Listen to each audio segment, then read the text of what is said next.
Hi, I'm Gareth Green, and in this video we're going to be having a look at the first two phrases of a Bach Chorale, which is numbered 29 in the Riemenschneider collection if you want to access the score of the whole chorale. But for our purposes, we just need the first two phrases and they're on the screen, so you don't need to access anything else. Well, first of all, let's have a listen to the chorale and then we'll see what's going on. And in particular, we're going to be thinking about Bach's use of 7th chords. So here is this chorale, all in the key of G minor.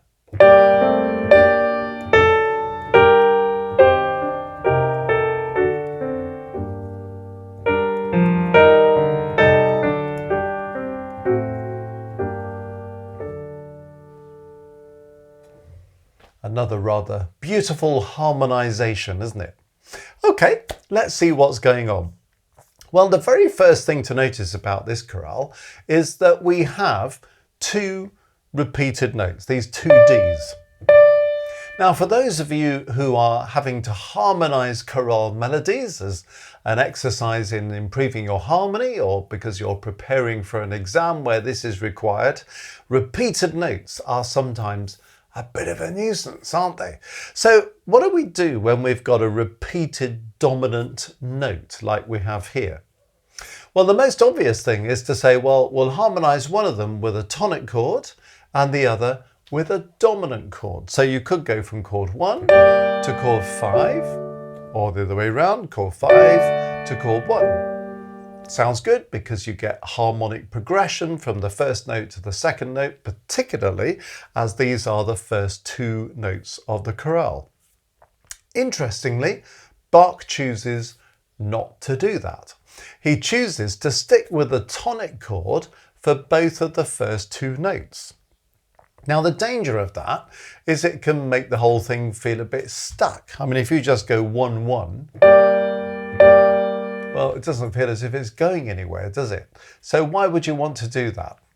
Well, I think there's a reason why Bach might have decided to stick with the tonic chord at the beginning, and it's because of the third note in the melody, because the third note is A, and the best way to harmonize that A is really going to be with the dominant chord. So if he gets involved in the dominant chord before that, well, then we could end up repeating the dominant chord in the middle of the bar or something, and that would probably not work so well.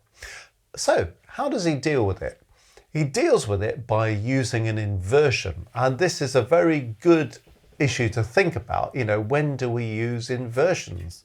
Well, do you see what he's doing here? He's starting with chord 1, and then he moves on to chord 1 in first inversion. So you get some movement, even though the chord's the same, we get movement from the root position to the first inversion.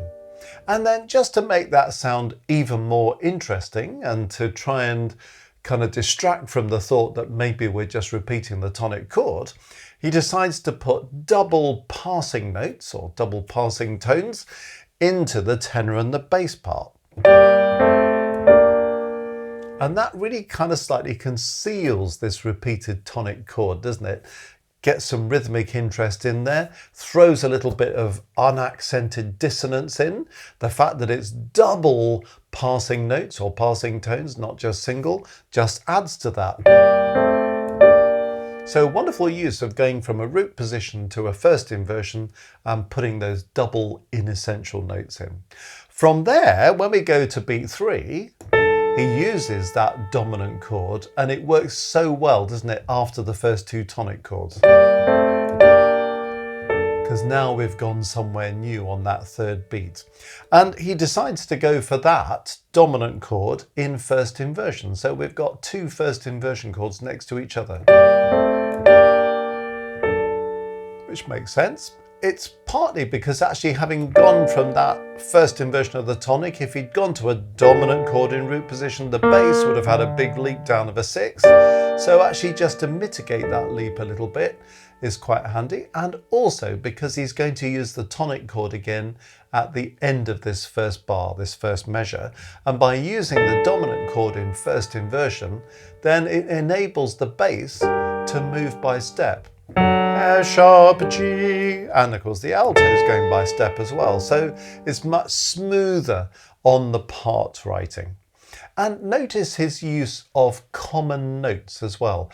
The second, third and fourth beats where the tenor is just repeating the D. So when you have common notes between two chords, and the D, as we've already pointed out, is common to chord 1 and to chord 5, well, there's a great opportunity to repeat those common notes in the same part.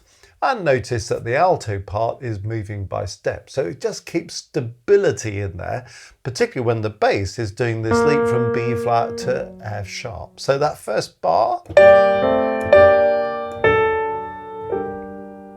And then as we go into the second bar, well, here's another first inversion chord, and this time it's chord 4. So new chord there, which is great. And then it's interesting what he does, because we have an unaccented passing note or passing tone in the tenor, which is rather nice. And then we have this dissonance. And then you might think, well, what's this chord all about? Well, you can look at that chord and you could say, well, this chord is actually a C minor 7. So it's a 4/7 chord. Now that's interesting because we tend to think in Baroque music that 7th chords are dominant sevenths or supertonic sevenths, 5/7 or 2/7, and that we don't use sevenths unless other sevenths unless we're kind of writing sequences or something. Actually, Bach is pretty keen on his 4/7 chords, and there are other 7th chords that come up. This one is particularly interesting because there are two ways of reading this situation. And I think Bach does this absolutely on purpose all the time, presenting things in a way that means you could read it this way or you could read it that way. So let me explain the two ways of reading it. You can see this as a 4/7, and then the A that follows is an anticipation note, an anticipatory note, onto the A that then follows in the top line there. So it could be that.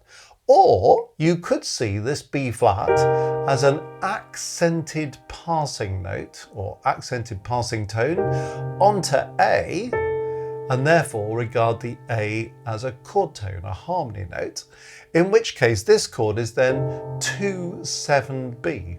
Now that kind of makes sense because Bach often does this, 2/7B, 5/1, and that's kind of what's happening here. But it is interesting that you can see it as a 4/7 with this note of anticipation. So is one right, is one wrong? Not really. I mean, I think fundamentally I would see that as a 2/7B 5/1, to be honest, because that's a formula that he uses so often. But the fact that you can see it as a 4/7 means it's perfectly legitimate to do so. And it's just typical Bach that he sets up a scenario that can be heard in both those ways. So it's rather nice. And it's rather nice as well that you've got this C minor chord in first inversion, and then you hear C minor again in root position, but with a 7th on it. So whichever way you see it, it's a kind of enrichment of the previous C minor chord. And then you're on to chord 5. And then this is typical Bach. You start at a cadence with chord 5. You have a passing note, a passing tone in the tenor, that happens to turn your 5 into a 5/7.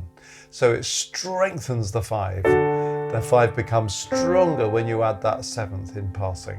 And then there's your tonic chord for the cadence. So that whole first phrase.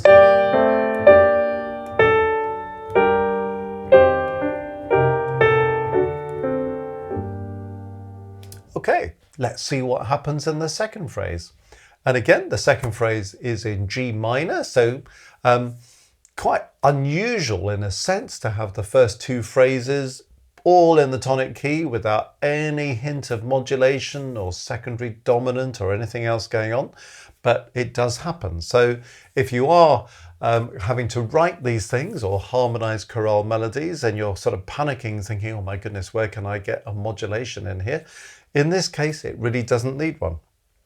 Okay, so onto the third bar, and we've got a rather nice running bass. Bach loves these kind of running basses. So you notice this in bar 3. Quite often these running basses going down and then up a scale or the other way around. He loves those things. Okay, how does the harmony work? Chord 1. Unaccented passing note or passing tone, onto chord 6, unaccented passing note or passing tone. And then here's an interesting use of a 7th, because you've got a 2-7 in root position, and then the harmony changes to a 5. So use of the 2-7 on the third beat, but also fast harmonic rhythm, because we're going from one quaver or 1/8 note to the next. Inside a beat, we've got 2 chords, and I know people are often reluctant to do that because it does feel like fast harmonic rhythm. It's not something we would do too much of, but again, Bach sometimes does that. Now, is it possible to see that in another way? Well, you could possibly try to do that. There are ways of singing it, but really what we hear is 2-7B, 5. Then we have a rather nice moment at the end of the bar, because when we get to that 5, the alto D is preparing us for a 7/6 suspension. Isn't that rather nice? So you can see what's going on, that the suspension is prepared there, sounded here, resolved there. So this is our 7/6 suspension. And then here's an interesting use of what's happening next. The next chord, do you see this chord here at the beginning of bar 4, is chord 7. Now it's chord 7B. Often textbooks guard you against using chord 7 as if something ghastly is going to happen to you if you do. The reason why they kind of guard against it is because 7 is a diminished chord. It can sound a bit ugly in root position. You have that, it's just not a great sound.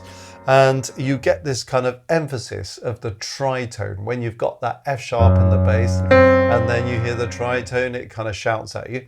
The minute you put the thing in first inversion, we conceal the tritone a bit.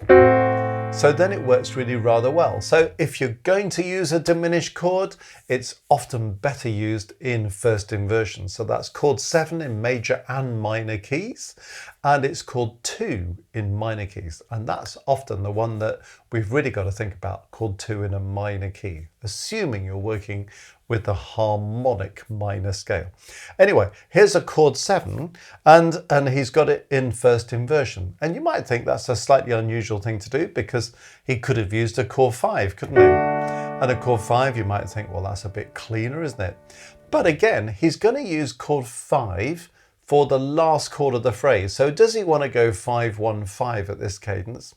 Probably not, especially as he's had a bit of 1 and a bit of 5 in the previous measure as well. So he's looking for a different chord. So he goes for 7B. So here's a really good example of when you might say, here's a good case for using a 7B. Here it is, 7B to 1 to 5, giving us a nice strong cadence there. So that second phrase,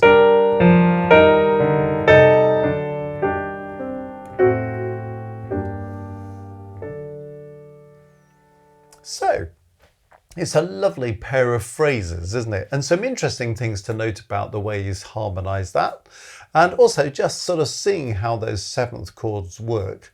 And in particular, looking at this particular moment in the second bar, when you're thinking, is that a 4-7 followed by a note of anticipation? Or is it a 2-7B with this note being an accented passing note or passing tone?